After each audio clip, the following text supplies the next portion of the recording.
This video is brought to you by our sponsor Adam Halloween.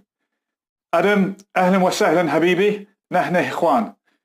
We're happy to have your support. But over there is much better.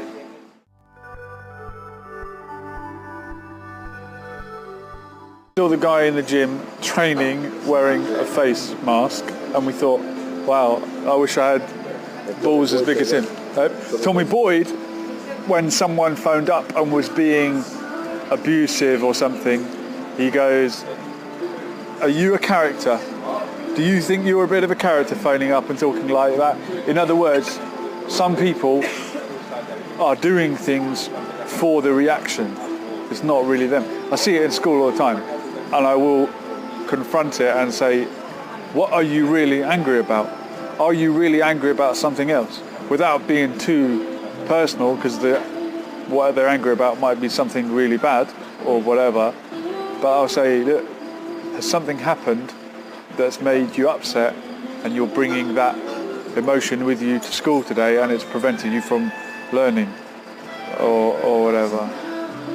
But yeah, how many, and going to Speaker's Corner, doing this, are you trying to win the argument, or are you there to learn? Yeah, it is all for show. It's all what's going to look good on Facebook or wherever it is. I'm guilty of it, of course, as well. Well, and I mentioned other things I was guilty of today. It sounds really weird. of hypocrisy. We are all guilty of hypocrisy. And when we said so-and-so is an attention seeker, you rightly said, well, who isn't? We are all attention seekers. Someone said that, a religious person said that about God once. Oh, but God just wants to be loved like everyone else. Controversial point. Who's more likely to ask you to kill your son, God or the devil? From what I understand. But this is where people like David Icke say religion is Satanism light. It's still the same blood sacrifice. The Catholic Church still believe that you are drinking human blood when you have the Eucharist. That's a form of Satanism. It is weird when you think about it. But all religions are weird, and people will judge the other religions by their own norm. Like Jewish rabbis, when they circumcise the boy, they suck the end of the cut penis to seal the wound.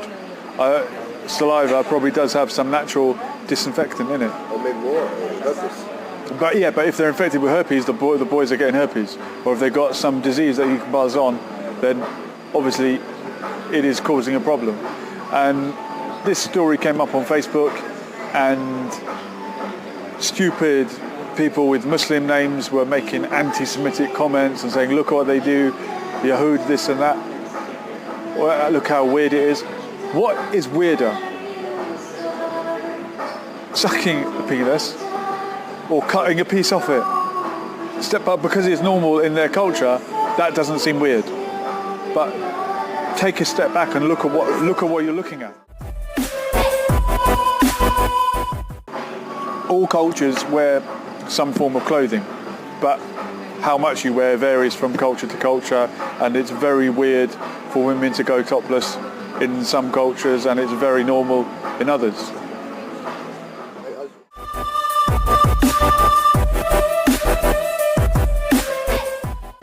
North Africa was Berber, and they had their own beliefs. Some of them were Jews, some of them might have been Christian. We met them in the Atlas Mountains, and even though they're Muslims now with Muslim names, they still put the Star of David on their pottery. And I said to the guy, look, you've got Jewish symbolism here. Are you guys Jews? And he whispered, we were a long time ago. So North Africa was Islamicized and Arabized, but that is never brought up as a conquest in the way that the Native Americans are remembered. And anytime there's any racism, people will bring up the North Americans and say, oh, well, why don't you go back to Europe and have America for the natives. The white Americans are constantly reminded that they are foreigners and strangers in the land. And I don't understand how the racist white Americans can't acknowledge that.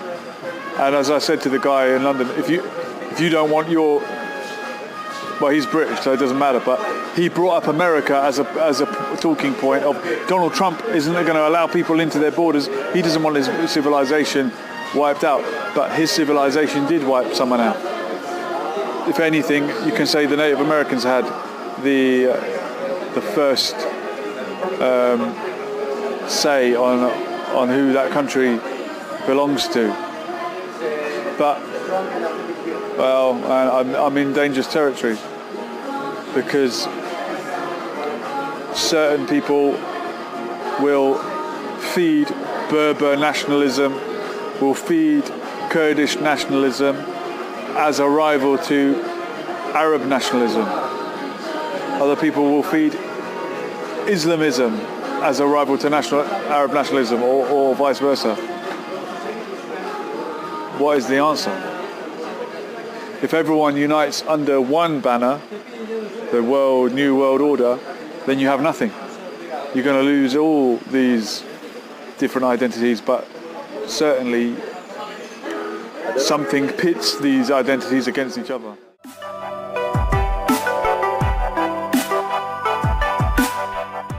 In most countries, UK not included, the north is richer than the south. Northern India is richer than the south. Northern Italy is richer than the south. 2 examples. China. Is it richer in the north? Why is that?